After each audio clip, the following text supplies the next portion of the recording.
تر اوسه په تمه ده. په تمه ده سلطان. ما تر اوسه د دې په شان یوه ضدي نجلۍ نه وه لیدلې. او میرمنو، قانون د بدلولو لپاره جوړ شوی. د دې لپاره چې دا ډوډۍ زموږ لپاره مناسبه نه ده، موږ یې باید بدله کړو. وروسته له ډوډۍ ټولېږو او په دې اړه خبرې کوو. زما سلطانه ډېر وبخئ، د هغې مېرمن سنان سزا نه ده خلاصه شوې. موږ وایو چې بیرته خپلې کوټې ته ولیږو. هر څنګه چې نوي ښوونکې ده، که بیرته خپلې کوټې ته لاړه شي ښه به وي. یعنې چې هلته ما رامانته ناسته، بیا یې څه کړي دي؟ داسې ووایئ چې څه کارونه یې نه دي کړي. په 2 ورځو کې د هغه ځای نظم له منځه وړی، انجونې له کاره ویستې او اوس یې اعتصاب کړی دی. نه کار کوي او نه مدرسې ته ځي، تر ماښامه کیني او سندرې وایي. بس د عید په میدان کې 3000 کسیزه لښکر اضافه کوي.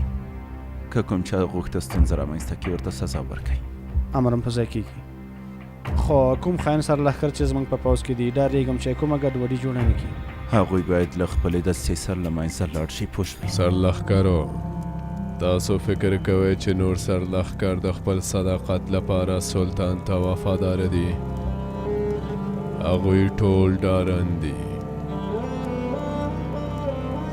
ویریږي. تاسو یا ور خپل کار پایل کړئ. صالح، ستا په ان نامک پاچا به زما لیک لوستلی وي. کله چې زما نوم ویني څومره به حیران شي. ها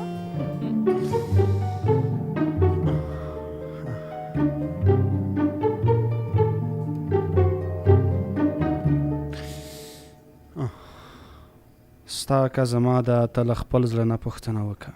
خطا د چا ده، ته له خپل زړه نه پوښتنه وکړه. زه آماده یم، خو چې ته سبا منکر نه شي. زما رضا ده، خو ته له خپل زړه نه پوښتنه وکړه.